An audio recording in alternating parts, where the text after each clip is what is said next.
What's up, everyone? It's been a while since my last video. Figured I'd get outside today. Beautiful day. And talk about my next project, which is landscape lighting. So as you can see here, a few years back when we did the pool, I went and put in some lights here around the patio and kind of forgot about this for a long time. Other things got in the way. So basically what I have now, and I'm gonna inset some of the video right now of what this looks like at night, but you know, basically what I have is just lights around like half this area right now, and then kind of just ends, and I have nothing on this side. Particularly, you know, the water feature for the pool over there by the waterfall. One thing I want to do is change that and obviously add some lighting to that to give it a little bit of interest at night. So one of the main reasons why I haven't installed lights over on the waterfall yet, aside from not having the time, is that the fixtures I installed a few years ago are line voltage. And if you remember back, one of the things that we're taught at a real young age is that water and electric don't mix. So not only is that a water feature, my kids also use that as a jumping rock to jump into the pool. I never wanted the possibility of having one of those lights in close proximity to the water where you could possibly be touching the light and have maybe a foot or a hand in the water and then create a direct path to ground and get shocked. These lights around the perimeter of the pool are all far enough away where that's not really a possibility. But obviously up there, you know, to get the desired effect, you're gonna be putting lights real close to the water, and then definitely increases the possibility of a shock. So something we definitely want to avoid at all costs. Obviously the coolest part of the pool is the water splashing in. Definitely something I want to highlight at night. So it left me thinking, how can I achieve that without the possibility of shocking somebody in the process? So it's kind of where I am today. And this is the solution I came up with. So this is a low voltage LED lighting kit made by Lumary. So what I'm going to be doing here today is unboxing this, putting the lights together and installing them there around the water feature. So these aren't really anything new. I'm sure most of you guys are familiar with LED lighting, and I'm not going to bore you too much with all the details of these. These will essentially do everything your smart LED lights do today. Okay, you could change the colors of them. Right, so you got a broad spectrum of controls. You go from warm white to cool white, then you can go RGB, any color you want, kind of like the picture shows you there on the box. App controls, so you can turn them on and off from your phone, set up schedules. I'm going to post a link in the description below. You could check it out, give you some more of the details about them. Also be a link to purchase them if you're interested after my review of these. Obviously, we're going to come back at the end of this video and see what they look like at night. I'll give you some tips and tricks along the way for installing landscape lighting. And with all that being said, let's get started. All right, so let's do a quick unboxing here just to see what these look like. Obviously, a manual. So here is your power source for the lights. 120 transformer plug here that you would need an outlet in close proximity to where you're going to be installing these for them to work. This looks like the interface for the app to get it on the Wi-Fi of your house, and obviously a power cord to lead out to your first light. These appear to be the lights. So let's get the bag off here. So all metal construction, I could tell that right away. I'm not sure if that's glass or plastic. It appears to be plastic. So the diffuser for the LED, which I don't know how well you can see that, but there's a bunch of LEDs all on the top of the fixture here that I guess point down and then diffuse off that cone inside and out. So these are all threaded connections. Basically just screw them all together. There's two sections of pipe on here. It looks like this is maybe a protector so it doesn't pierce through the box, so you got to rip that off. Again, like I said before, threaded connections. All right, here's the secondary piece for the stem of this. Screw that on. No tools needed, obviously. And we finish off with one of the stakes. Again, one of these caps. All right, stake has that slot in it. Slide your wires through. Again, thread this on. So here's a little quick item of note. This is new to you. You don't want to be turning this, the stake part, to screw it in because it twists all the wires on there. Screw or twist the stem of the light, and that way you don't end up with a bunch of knots in the wire at the bottom. All right, so that's kind of what that guy looks like. Again, take the top off this.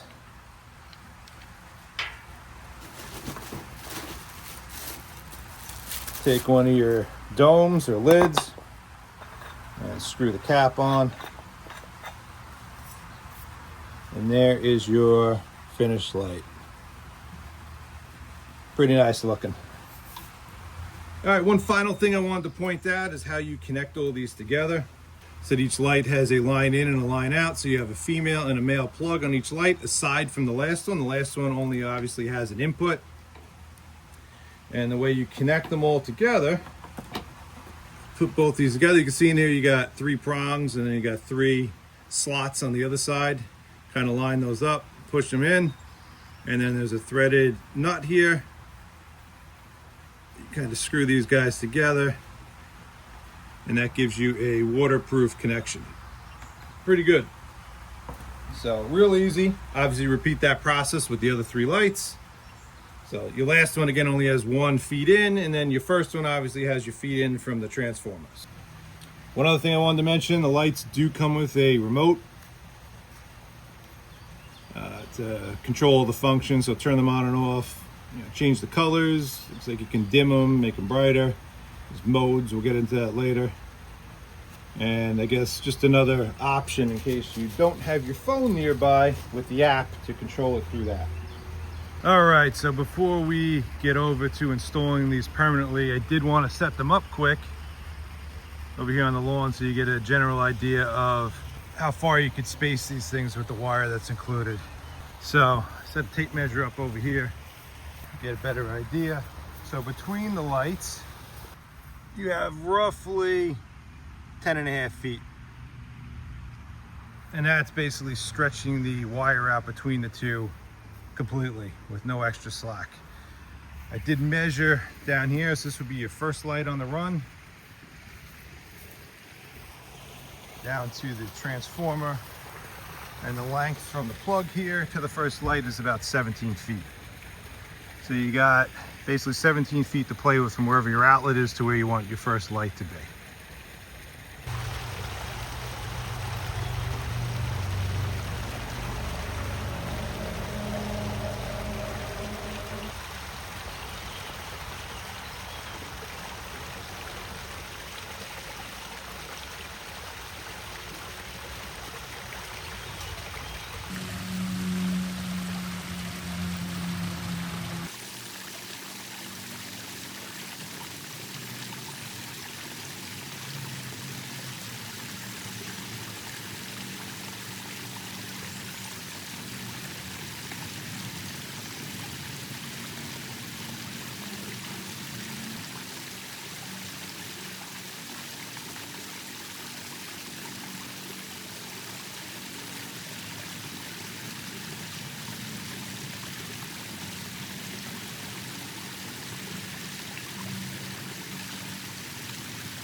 Alright guys, so kind of a poor vantage point here.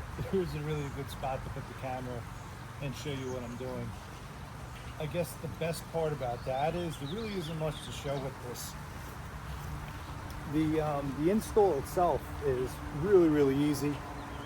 All you're really doing is just planning out where you want them and sticking the stake in the ground enough where it's stable, where the light's not really going to move around.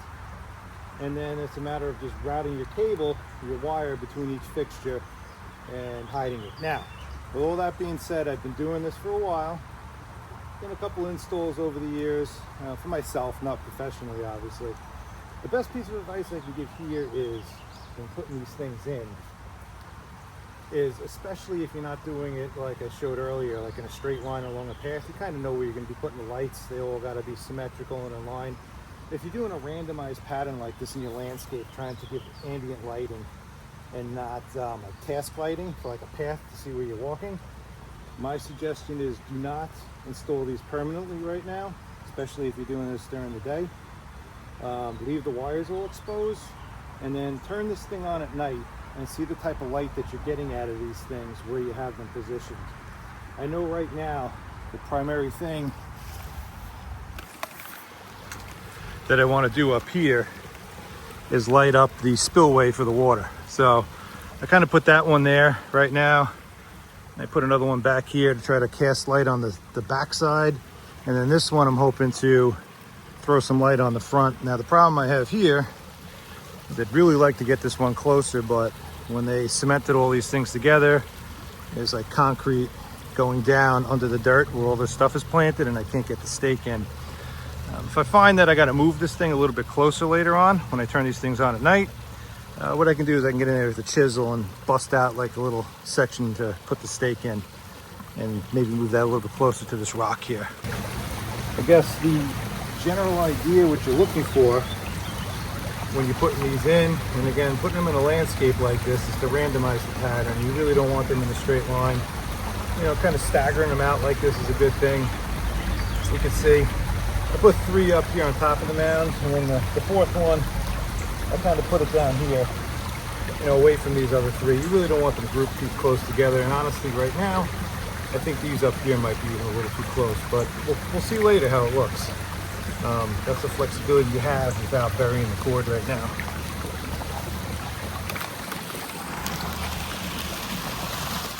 As far as where I live, there is no code for how to install these things.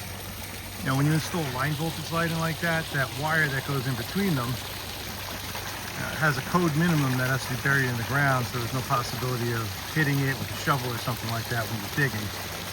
So for those, I had to bury those wires in between. So there's a fixture and there's one over there. That line has to be at least 18 inches in the ground. All right, so a little bit extra work with that. These, you can get away with just, you know, you got mulch in your flower bed, just spread the mulch away a little bit. You know, dig a little trench with your hand in between your fixtures, put the wire in, and then just, you know, cover it up when you're done. That's all you really need to do with these. Is come around the back here. So this is the first fixture on the run. So that one that it was just in front of over there, that's the last. So obviously with the first, it's going to be your power source. Again, you have like 17 feet of line from that light to this. So you got to kind of plan this out where this light is less than 17 feet away from wherever you're going to plug it in. So I guess in short right now, guys, before we actually see what this looks like tonight, got a little ways to go. It's like 10:30 in the morning right now, so you know, playing around with them right now isn't really going to do much. The main focus with these is to achieve what you want at night in terms of the lighting output and what it's going to be casting down on the landscape. So still, it's actually day after 4th of July, so light out till around 9 o'clock here still at night. So come back out here in a little bit and see what it looks like. While we're waiting, let's head on over to the App Store, find the Lumary app and download it. Set up a quick account, connect it to our home Wi-Fi. There's an auto discovery option. It will find the kit once you power it up, and in no time we'll be ready to control these lights from our phone. All right guys, so night is finally upon us. As you can see, have the existing landscape lights on right now that I showed you earlier in the video. See the waterfall over here with nothing still. We're going to fire up the lights in a second. Here's a view of the app. My technical assistant here, go ahead, turn them on. Let's see what these guys look like. And look at that. That looks absolutely awesome.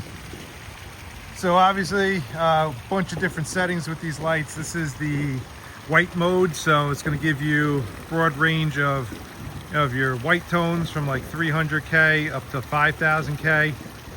So hit the slider down here. put this one back on. And now move that slider back and forth. So this is bright white, or cool white, I guess. They're saying that this would be like a 2700K white. I don't know, it looks a little bit yellow to me. That doesn't look right. Bump it up to about the middle. This would probably be the equivalent of like 3000K or 3500K. Obviously the Kelvin scale. So really, really bright. I think there's a dimmer setting on here too, right? Somewhere? I don't know where that is on there, but you can dim them. Go ahead, switch over to the color mode now. And now, let's see what the colors look like on these things. Go ahead, put a color on. What color is that? Hot pink. All right, go to the next. You tell me what they are when you put them on. It's like in the middle of the green and blue. All right, so green is blue. Red. Green is yellow. Light pink. Light pink. That's cool. Yellow. Yellow, that looks nice.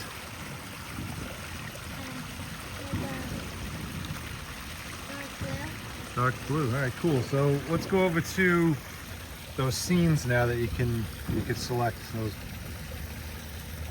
pre-programmed settings they have on here. Is that it? Yeah, go to that one. All right, so you can see on here a bunch of different settings you could put these lights onto. It basically does like a light show. So go ahead, pick one of those and put it on. And you can see it'll change some of the fixtures to a different color. They'll fade in and out. There's other ones where lights will kind of dance back and forth between each other. This? Yep, that's a cool one. What else is on there? There's some. So you got a bunch of settings across the top here. What does that say? Which one? Scenery, life, festival, mood. So every one of these settings that you pick, there's, I don't know, like 10 or so light shows. And then you can also program your own. So if you don't find something in there you like, you can program your own sequence. You can get them to flash any which way, different colors, flash faster, slower. And I think in here, if you go back to, there's somewhere where you could adjust the, oh, here you go, that's the brightness down there. So slide this over to the left. This? Yep, How much? yep, keep going.